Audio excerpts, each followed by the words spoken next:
Hi there, Stephanie Nichols here from Michigan Alliance for Families. Thanks for tuning in to our video series, Getting to Know Agencies Across the State this summer. I'm so excited to have our very own Sherri Boyd with us today from the Arc of Michigan. Welcome, Sherri. Thank you for joining us. Thank you for having me, Stephanie. I'm really excited to do this little podcast. I'm excited about our little new podcast too. I hope it gives lots of people a little bit more information about what's around the state, what things they might want to tap into, or where the resources are. So we're really trying to dive into some of those things that are definitely connected for our families that have students with disabilities, but they may not know that much about. We dive into the ARC. Tell me a little bit about you, Sherri. So I grew up on a farm in a small community up in the thumb of Michigan.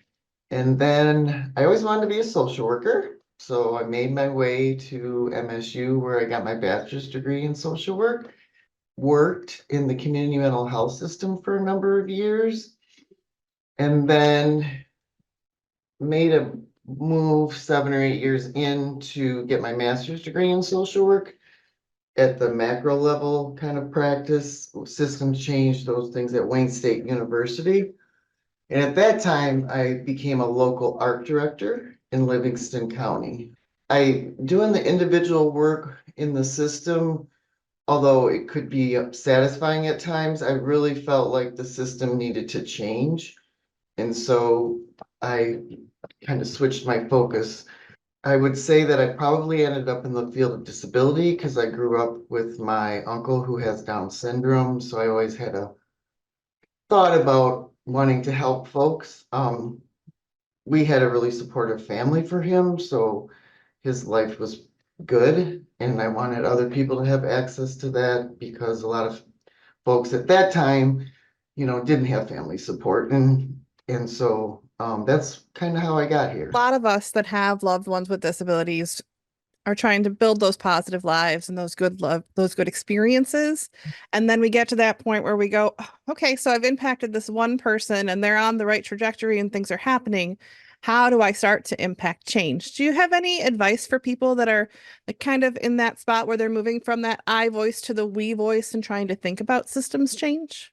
I think you have to look beyond the individual because one at a time is a slow process.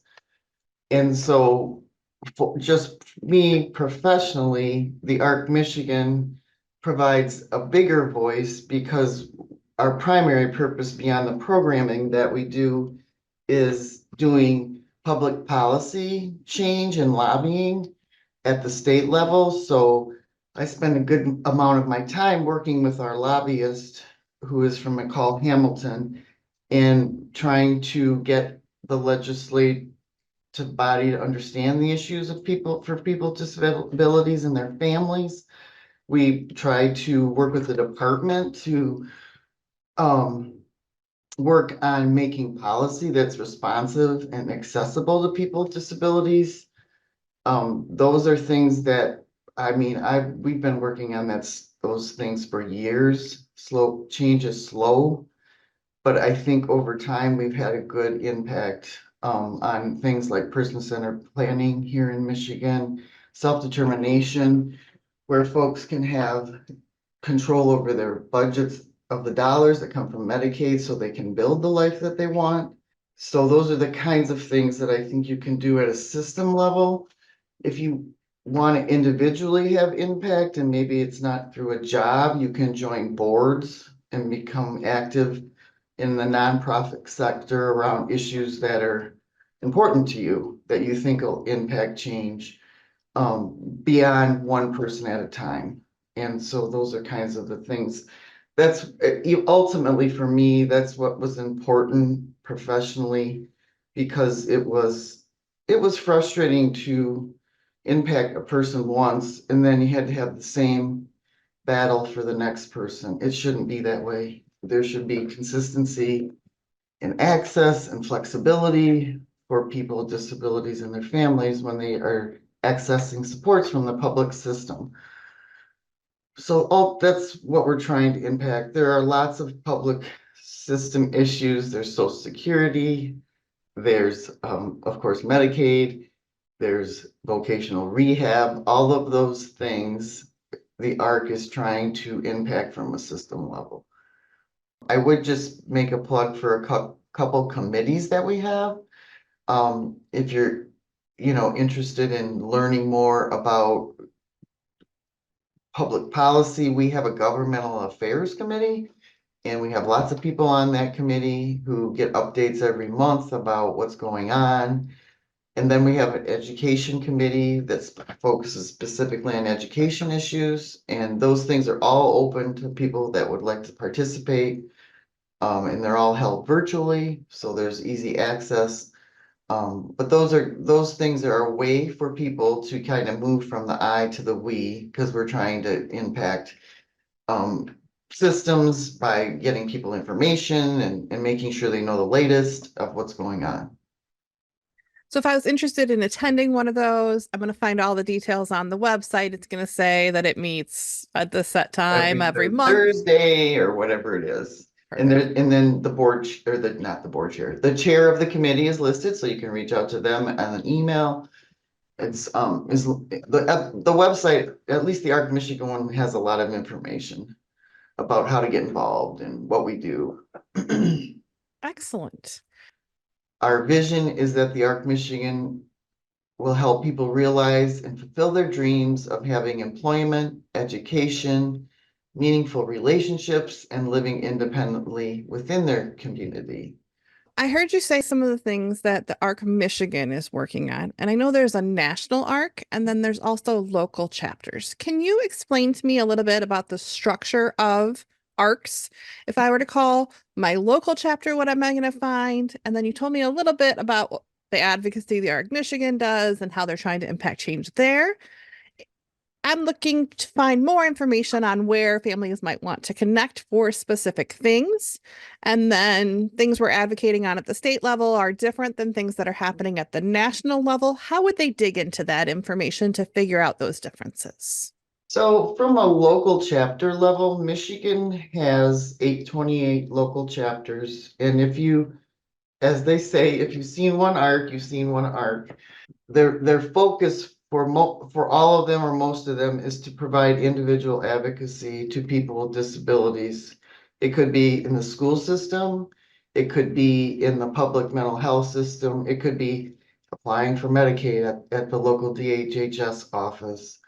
It could be helping people apply for Social Security, and getting into that system so that they qualify for Medicaid at the federal level, so that they can get supports and services from the public system.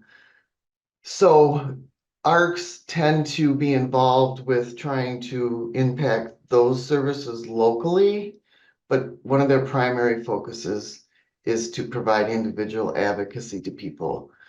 Um, and because of resources in communities, some have more capacity than others. We obviously don't cover the whole state, so if you don't have a local chapter, I would encourage you to reach out to one nearby. And that's something that I think is really valuable for families to think about as well is look at those chapters around. If there's something you're looking to learn about or want to dig into, knowing those keywords can help when you're looking for them, but getting connected to the network can show you all these other pieces of information and ways to connect that I think is really changing now that we have so much online. Oh yeah, it's so much more accessible and it's easy to do it. It's, it's not driving an hour. It just is very, people will say, well, it's not the same, but I think it sort of can be just as valuable. Huge fan of eliminating those like, oh, I don't have transportation, I don't have childcare. How am I going to get there? Like, let me come into your house and teach you all sorts of things and we can move forward from there. And that can continue to happen throughout the lifespan as you're moving through these different stages and need different information.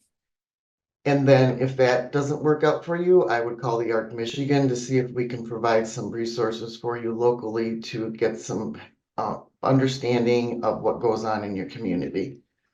And then the ARC US is again focuses on lots of things, but it's primarily around legislative issues and public policy. Um, they right now are working on obviously direct care wages in the national scene because everyone's in a crisis. Okay, Maybe some of our people that are tuning in today haven't like they may have little kids. We work Yes. with a lot of families. They have a 5-year-old. They haven't thought about direct care workers. Tell me a little bit more about that issue and what's going on.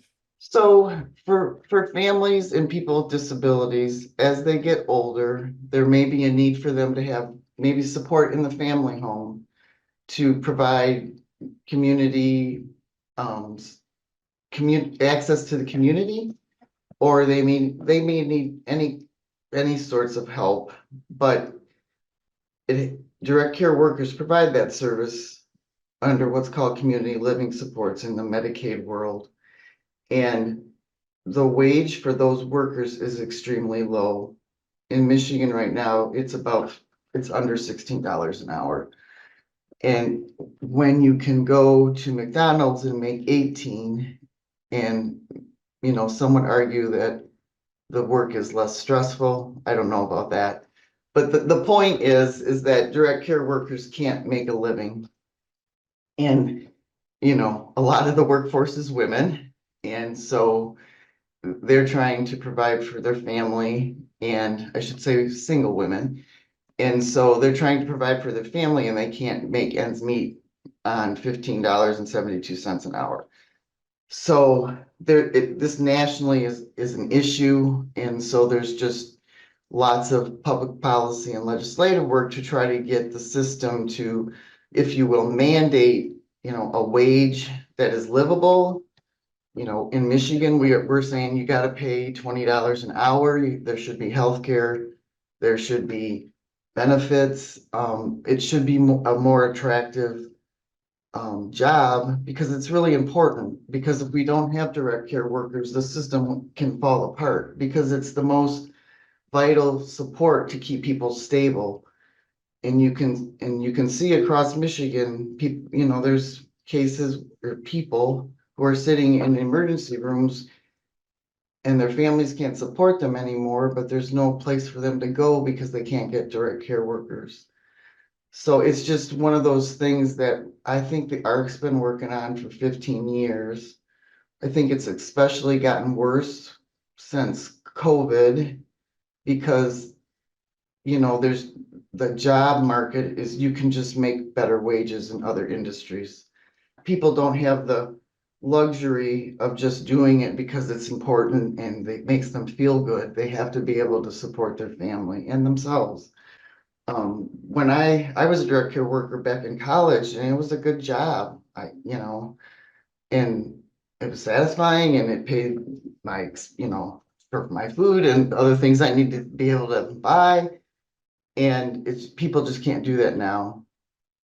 And so, and the other thing is I was a college kid, so I was gonna move on. So, that workforce is likely to move on. So you have to stabilize it by getting people that are gonna stay with a decent wage and opportunities to increase your wage, get more training and do other things. So I don't know what the answer is.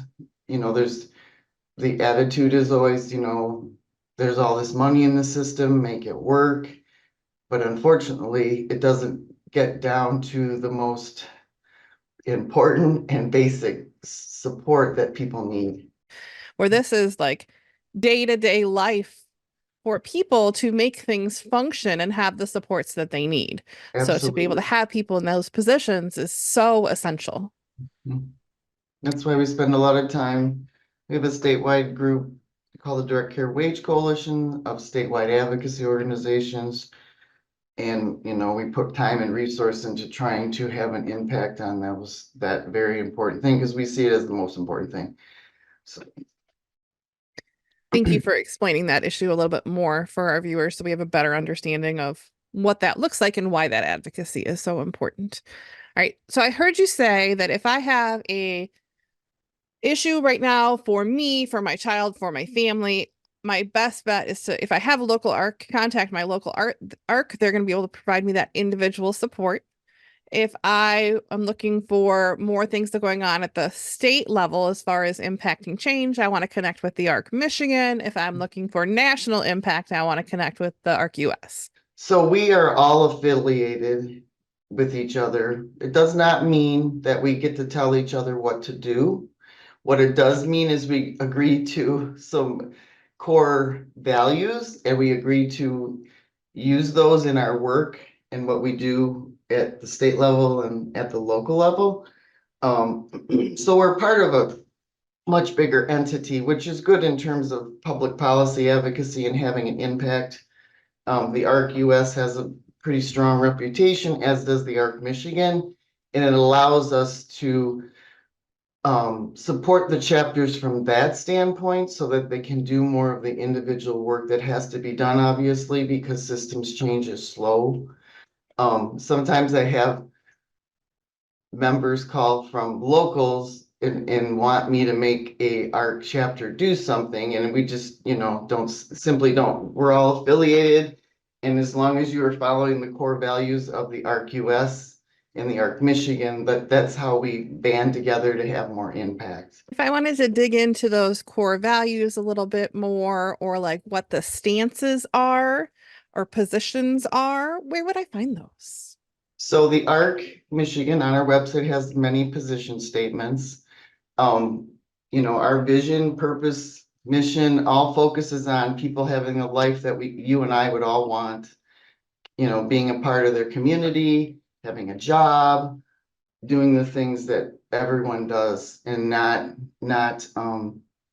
necessarily being restricted in any way, but having a life with supports. Obviously, lifelong support for folks is expensive, but that's what the public mental health or public system is supposed to do, is to help them have a life like ours. And then they can, have their income and have a job where they can pay their bills, if you will. So all that to say is we're trying to promote that people with disabilities just want the same kind of life that you and I have. Heard you say person-centered planning when you were talking about some of the focus areas. And I think that we all kind of heard that one, okay, yeah, we all plan lives around ourselves. And that really is what person-centered planning is about. It's about someone else not pushing an agenda on you of saying like, here's how much you need to exercise every day, and this is now your goal because I decided. This is really about individuals making their priorities and planning around themselves so their team is really supporting what they're after. Absolutely. When I was in my career, I was a case manager, and I can't tell you how many diet goals and things that really were medically focused. People did not care about that. So the system, to its credit, has really moved forward and tried to provide person-centered planning as a model of support. So it's not about changing the person or making them this, that, or the other thing. It's about supporting them where they're at. And if they do want to exercise more or lose some weight because of a health condition, that can be also done. But it's not about the dietitian or the clinician saying you must have 1,500 calories a day and you must walk every day. But it really was that way back 35 years ago. So that part has changed. We still don't have direct care workers, but the intent of the system has really moved and gotten away from the medical model to more about person-centered planning and what do I want to have a good life. The other advocacy priorities with the ARC Michigan is supported decision making. And that, again, that life we all want, that, like, yep, I'm going to try and choose the best car for me to get around, what my mode of transportation is going to be, but I don't know that much about cars. I'm going to research, I'm going to tap into people that have other knowledge. I'm going to rely on my dentist to give me advice about my teeth. That none of us are truly independent. We're all interdependent. We all have this supported decision making in our lives. And that's not that someone else decides for us, but that we can lean into those circles of supports and those people. Michigan has a really high number of guardianships. Like, I don't know, even it's like one of the highest in the US. And what happens is the system just automatically, when your kiddo, for example, in school is going to be becoming 18, the school will just tell the parents become the guardian. They may say things like even you won't be able to be involved if you aren't the guardian.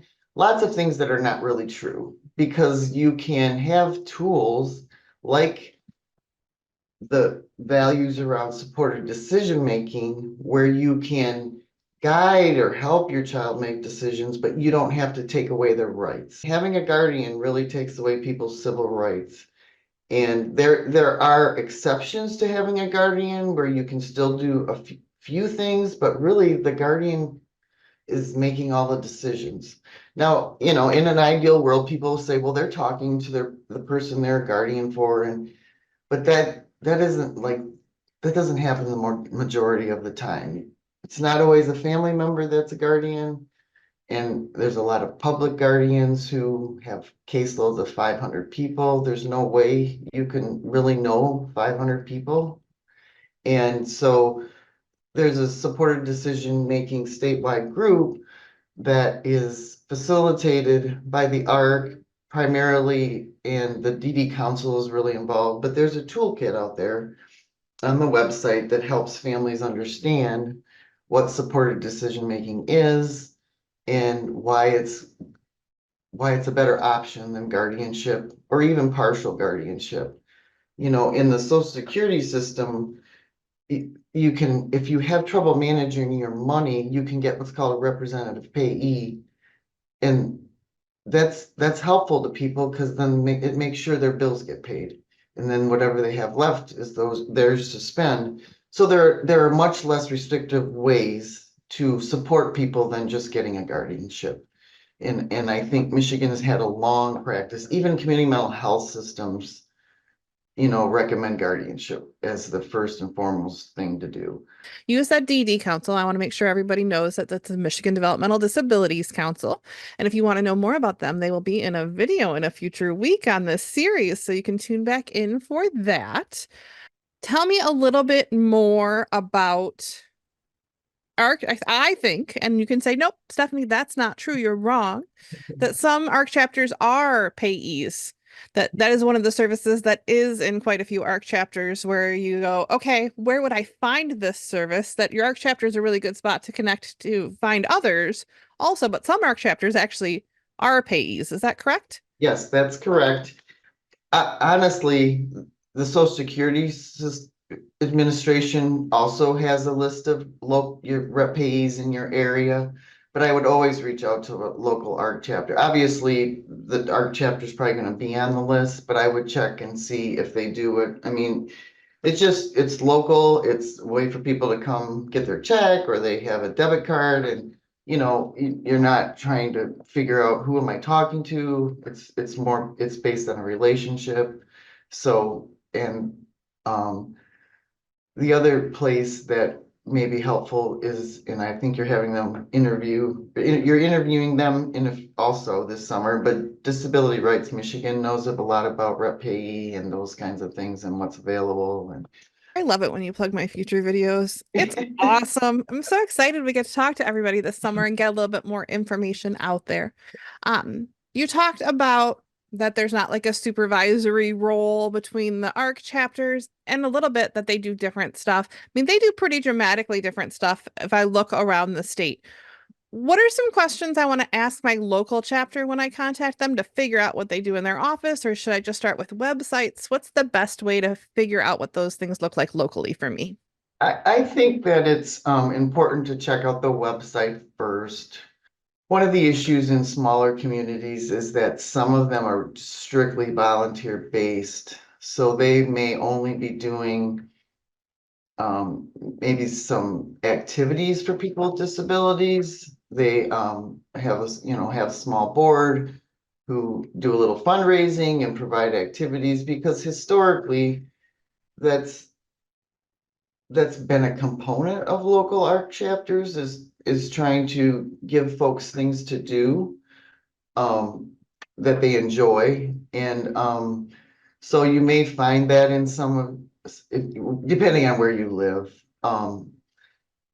So I would definitely start with the website, and then a lot of times they have a link where it's like info at Michigan, Michigan Alliance for Families.org, or it's info at ARC Michigan. And I would encourage folks to send an email to see if they could find out more specifically about what they're doing for folks with disabilities at their local chapter. And of course, then you can always call. But I would definitely do some pre-work because it's just helpful for the conversation when you do call, if you feel like you want to call. I would note one thing. I talked about ARCs doing advocacy. I would say that in in Michigan, at least for educational advocacy, it's important to reach out to Michigan Alliance for Families first, because a lot of times that program of the ARC can help folks get the information that they need. And then if they need an advocate because the situation is really not positive or there's more intervention needed, the Michigan Alliance for Families can refer to the local ARC chapter. I live somewhere in the state where I don't have a local ARC chapter, and I am a go-getter, which I think I am. Yes, you are. How would I explore, like, how do chapters start? Where do you even start to explore if that's something that you're like ready to go, you have the time, you have the energy, you're ready to focus in and help people in your area? Should you start with like a neighboring chapter to volunteer there and get more information? Are they through the ARC Michigan? Are they through the US ARC? Like, how would that even begin? So one of the things that the ARC Michigan tries to do is work with local groups to start new chapters. And, for example, before COVID, we were working with a group around Northern Michigan University to try to get one off the ground. It's in terms of incorporating, it's a simple process. The ARC will even pay for the incorporation fee. Um, you need 10 board members and you need to become a nonprofit, and you write bylaws, you apply to become a nonprofit. That part of it is pretty simple. I mean, it's sort of simple. We have attorneys in our network who will actually help people do that at no cost. And then the actual incorporation fee, the ARC has historically helped like pay for that. The issue becomes after is how do you find local resources to do some work? So that is really what holds people up, if you will. The ARC Michigan obviously has work that they contract with their local chapters to do, and so that can be helpful. Recently, the ARC Northern Michigan started, and they were able to get off the ground because they were going to be doing educational advocacy, foster care advocacy through the ARC. And so that gave them a way to get going. And so it's not so much that you can't organize and become a nonprofit and know your mission and do some work. It's how do you get going and have capacity to do things. So you have to, as a board, look at some fundraising, you have to look at grant opportunities and those kinds of things. It becomes an issue of how do we do this work with volunteers, but then how do we move to have more impact through having resources of our own to actually, do advocacy and maybe provide some supports and services around socialization and those kinds of things. But there's a lot of really creative and thoughtful things that are happening in those local ARC chapters. And I think people have to be patient because those things take time. I mean, you just have to stay the course and hope over time you'll be able to build a budget and be able to have more impact. Obviously, the ARC in all its forms has a long history of volunteering, especially at local chapters, and that stuff is really, really important, but it's also helpful to have paid staff because it just it gives it more structure and impact. What else is important that people know about? So we do a number of programs through other grants besides Michigan Alliance for Families, although that's our biggest impact for statewide and can serve anybody who has kiddos in the special ed system or thinks that they should be getting supports and services through special education. A couple other things that we do is a program through the Social Security Administration called Work Incentives Planning and Assistance, or WIPA. And that helps people understand how their Social Security money will be impacted by having a job. The Social Security system obviously has a really strong interest in getting people jobs. And so that program helps to figure that out for people. So they have a good understanding, because historically, parents, well-intended people will tell people with disabilities not to work because they'll lose their benefits, and that's not exactly true. And so there's that program focuses on that. We also not in the recent past, within the last 5 years, started a special needs trust for that's statewide. And that is it's important for people who maybe have money that they receive from their parents, or maybe they left them a house. It's a way for people to protect those assets And so Sherri, that, I'm going to interrupt you and okay. say, we're talking to parents that have kids in the school system, and hopefully some of them already know this, but why would they need to protect their money? Why would that be an issue? Why would they need a trust? So when you get Medicaid, which covers your supports and services through the system, it's expensive. Those services and supports are expensive. And so when you have Medicaid, there's an asset limit.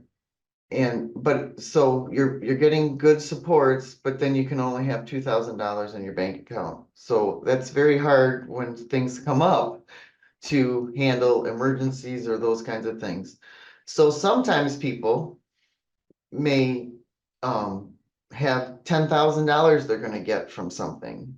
And if the ABLE account, which is another resource that is a whole nother topic, if that's not, it doesn't work for the ABLE side of things, where you can put money in your retirement, there's something called a special needs trust. And across Michigan, there's quite a few people that have trusts, but they tend to focus on big trusts. And so the ARC started, we have big trusts, but we have a lot of small trusts. And so if families could not get that service because the trust was too small. A way for you to have more assets so you can have a more better quality of life. And we're not talking about zillions of dollars here, but if you have any money in a special needs trust, you can go on vacation and you can do things you would not be able to do when your asset limit is $2,000. Appreciate you simplifying it for us today. And as people need more information on that topic, they can dive further in and figure out some of those complications and get those explained. But as far as those broad strokes of why it exists, we thank you so much for simplifying it. I apologize. I interrupted. Okay, so we have the pooled special Okay. needs trust. So then we also have a couple projects that are related to trying to help the system behave better, if you will. And I'm talking specifically about the behavioral health system. We have what's called Partners Advancing Self-Determination, and that particular project works with local CMHs so that they understand self-determination, the budgets about self-determination, and how it's actually supposed to work with a fiscal intermediary who actually gets the money from the system and pays the staff. Again, it sounds really complicated. It sort of is, but it really can help people have control over their life. So that's one project. So when I talk about self-determination, I talk about being empowered to make your own choices and have your own consequences, and leading, choosing what clothing you're wearing today and what classes you're taking in high school and what kind of job you want. When you're saying self-determination, you're talking about something a little bit more specific. Can you tell me a little bit more about what that means? Yes, in the behavioral health system, through a waiver that you can receive your Medicaid dollars and have a say about how you use them. So self-determination in that sense is what I'm talking about. You actually have a budget, you have flexibility to move the dollars around, as long as you don't go over the budget. You can spend a little bit more money on transportation, and maybe you have one less hour of support that week, but there's a lot of flexibility and say, if you will, about what you want to spend your money on. So that's really what it is in the mental health system, or the behavioral health system locally, that you folks would get supports from. Thank you for that clarification. And we also do site reviews on person-centered planning with the Department of Health and Human Services, where we go to, I'll just say, the system that provides supports to people locally, the behavioral health system, and we look at, are they really doing this well? Did they have a pre-plan? Did they have a person-centered planning process? Did they access what's called an independent facilitator, which is seen, it's a person that knows about the system, but is more open about what's available and knows these things, and so they can facilitate a conversation in the process so that people really understand what's available and how they can make it work for them. We also look at, did they actually get the services that were put in the plan? And those kinds of things. Now, this is only a small piece of the whole site review process, but we feel like it's the most important piece, because what we find is that people maybe had a really good person-centered planning process, but because of the direct care wage shortage, they actually never got those CSL supports through a person because they couldn't find a worker. So that's more of a systemic thing, but it is really, it's an important part of the whole review process of trying to make the system better. Anything else we haven't talked about yet that you think is important for people to know about ARCs in Michigan, ARC Michigan and their local chapters? I just think it's a good resource that can provide information outside of the system so that you know how things are how things should work. I think on the system side, there's resource issues, and sometimes it feels like they're just trying to screen you out or give you less of what you need. And so the ARCs can kind of talk about those issues and help you navigate to get what you need, and not necessarily in an adversarial way, but in a way that is negotiated and made sense and all of those things. Unfortunately, sometimes we're needed, you know, and that's okay, because we want to help people that can't get access, because those supports and services are really important. What we do is provide leadership. We try to support enhanced local ARC efforts through public policy advocacy. We obviously support governmental advocacy at the local, state, and national level. And what I mean by that is, I may reach out to a local ARC chapter and say, reach out to this representative, or tell me what's going on in your CMH, just so that I have a better picture of what's happening at a local level, so I have a good sense of what's happening at the state level. And then obviously the national level will always reach out about issues. Okay, what's going on in your state around employment? What's going on in your state around person-centered planning? Um, I, this goes without saying, but we coordinate statewide advocacy efforts with other statewide organizations. We try to influence governmental agencies and policymakers in Michigan, and mostly in Michigan. We rely heavily on the ARC-US to do the national stuff, although they will reach out to us and say, please reach out to Debbie Dingle or whatever to talk about another issue like direct care wages. We promote autonomy and self-determination. We promote the value and potential of all people, and we advocate for inclusion for folks with disabilities so that they can participate in their communities like you and I do. We push this a lot. We want high quality services that are accessible and responsive to people's needs.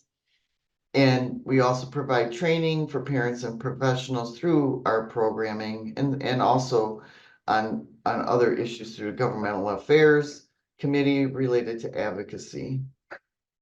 Thank you so much for providing us your time today. I think this information was so helpful for families across the state. We're so glad that you could join us to share this insight into all of our ARCs across the state. I think it really does help it make a little bit more sense and know where they want to connect for that individual, the help that they need, or when they're ready to grow their we voice. So we're so glad you could join us. Thank you so much. Thank you, Steffi, for having me. If you have any follow-up questions, let me know.